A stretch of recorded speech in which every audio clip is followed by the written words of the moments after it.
আজকের গল্প পেটুক, সুকুমার রায়। হরিপদ, ও হরিপদ। হরিপদর আর সাড়াই নেই। সবাই মিলে এত চেঁচাচ্ছে, হরিপদ আর সাড়াই দেয় না। কেন? হরিপদ কালা নাকি? কানে কম শোনে বুঝি? না, কম শুনবে কেন? বেশ দিব্যি পরিষ্কার শুনতে পায়। তবে হরিপদ কি বাড়ি নেই? তা কেন? হরিপদর মুখ ভরা ক্ষীরের লাড়ু, ফেলতেও পারে না, গিলতেও পারে না। কথা বলবে কি করে? আবার ডাক শুনে ছুটে আসতেও পারে না, তাহলে যে ধরা পড়ে যাবে। তাই সে তাড়াতাড়ি লাড়ু গিলছে আর জল খাচ্ছে। আর যতই গিলতে চাচ্ছে ততই গলার মধ্যে লাড়ু আঠার মতো আটকে যাচ্ছে। বিষম খাবার জোগাড় আর কি। এটা কিন্তু হরিপদর ভারী বদ অভ্যাস।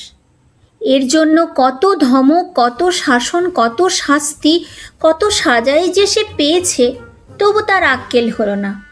তবু সে লুকিয়ে চুরিয়ে পেটুকের মতো খাবেই। যেমন হরিপদ, তেমনি তার ছোট ভাইটি। এদিকে পেট রোগা, দুদিন অন্তর অসুখ লেগেই আছে, তবু হ্যাংলামি তাদের আর যায় না। যেদিন শাস্তিটা একটু শক্ত রকমের হয়, তারপর কয়েকটা দিন ধরে প্রতিজ্ঞা থাকে, এমন কাজ আর করব না। যখন অসময়ে অখাদ্য খেয়ে রাতে তার পেট কামড়ায়, তখন কাঁদে আর বলে, আর না, এইবারেই শেষ। কিন্তু দুদিন যেতে না যেতেই আবার যেইকে সেই। এই তো কিছুদিন আগে পিসিমার ঘরে দই খেতে গিয়ে জব্দ হয়েছিল, কিন্তু তবু তো লজ্জা নেই। হরিপদর ছোট ভাই শ্যামাপদ এসে বললে, দাদা শিগগির এসো, পিসিমা এইমাত্র এক হাঁড়ি দই নিয়ে তার খাটের তলায় লুকিয়ে রাখলেন। দাদাকে এত ব্যস্ত হয়ে এই খবরটা দেবার অর্থ এই যে পিসিমার ঘরে যে শিকল দেওয়া থাকে, শ্যামাপদ সেটা হাতের নাগাল পায় না, তাই দাদার সাহায্যের দরকার হয়। দাদা এসে আস্তে আস্তে শিকলটা খুলে আগেই তাড়াতাড়ি গিয়ে খাটের তলায় দইয়ের হাঁড়ি থেকে এক খাবলা তুলে নিয়ে খপ করে মুখে তুলে দিয়েছে। মুখে দিয়েই চিৎকার, কথায় বলে ষাঁড়ের মতো চেঁচাচ্ছে, কিন্তু হরিপদর চেঁচানো তার চাইতেও সাংঘাতিক। চিৎকার শুনে মা, মাসি, দিদি, পিসি যে যেখানে ছিলেন সব কি হলো বলে দৌড়ে এলেন। শ্যামাপদ বুদ্ধিমান ছেলে, সে দাদার চিৎকারের নমুনা শুনেই দৌড়ে ঘোষেদের পাড়ায় গিয়ে হাজির।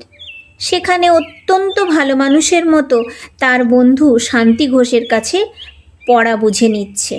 এদিকে হরিপদর অবস্থা দেখে পিসিমা বুঝেছেন যে হরিপদ দই ভেবে তার চুনের হাঁড়ি চেখে বসেছে।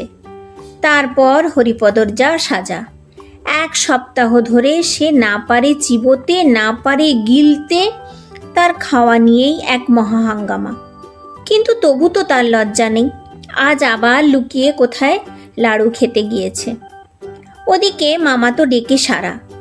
খানিক বাদে মুখ ধুয়ে মুছে হরিপদ ভালো মানুষের মতো এসে হাজির। হরিপদর বড় মামা বললেন, কি রে, এতক্ষণ কোথায় ছিলি? হরিপদ বলল, তবে আমরা এত চেঁচাচ্ছিলাম, তুই জবাব দিচ্ছিলি না যে? হরিপদ মাথা চুলকোতে চুলকোতে বলল, আগে জল খাচ্ছিলাম কি না। শুধু জল না কিছু স্থলও ছিল? হরিপদ হাসতে লাগলো, যেন তার সঙ্গে ভারী একটা রসিকতা করা হয়েছে। এর মধ্যে তার মেজমামা মুখখানা গম্ভীর করে এসে হাজির। তিনি ভিতর থেকে খবর এনেছেন যে হরিপদ একটু আগেই ভাড়ার ঘরে ঢুকেছিল, আর তারপর থেকেই প্রায় 10-12খানা ক্ষীরের লাড়ু কম পড়েছে। তিনি এসেই হরিপদর বড় মামার সঙ্গে খানিকক্ষণ ইংরেজিতে কি যেন বলা বলি করলেন। তারপর গম্ভীরভাবে বললেন, বাড়িতে ইঁদুরের যেরকম উৎপাত, ইঁদুর মারবার একটা কিছু বন্দোবস্ত না করলে আর চলছে না। চারিদিকে যেরকম প্লেগ ও ব্যারাম, এই পাড়াশুদ্ধ ইঁদুর না মারলে আর রক্ষা নেই। বড় মামা বললেন, হ্যাঁ, তার ব্যবস্থা করা হয়েছে। দিদিকে বলেছি সেঁকো বীজ দিয়ে লাড়ু পাকাতে, সেইগুলো একবার ছড়িয়ে দিলেই ইঁদুরের বংশ নির্বংশ হবে। হরিপদ জিজ্ঞেস করল, লাড়ু কবে পাকানো হবে? বড় মামা বললেন, সে এতক্ষণে হয়ে গেছে, সকালেই টেপিকে দেখছিলাম এক থালা ক্ষীর নিয়ে দিদির সঙ্গে লাড়ু পাকাতে বসেছে। হরিপদর মুখখানা আমশির মতো শুকিয়ে এলো। সে খানিকটা ঢোক গিলে বলল, সেকো বিষ খেলে কি হয় বড় মামা? হবে আবার কি, ইঁদুরগুলো মারা পড়ে, এই হয়।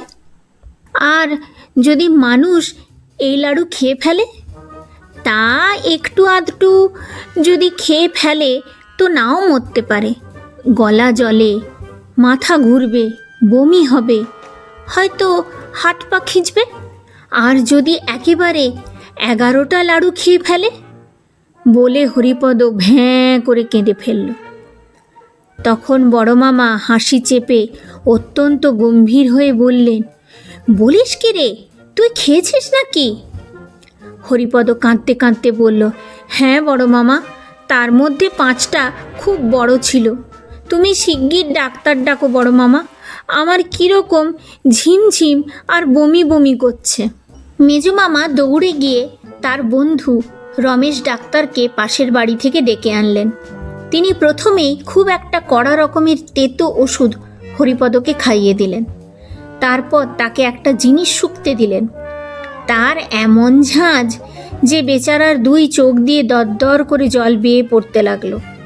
তারপর তারা সবাই মিলে লেপ কম্বল চাপা দিয়ে তাকে ঘামিয়ে অস্থির করে তুললেন।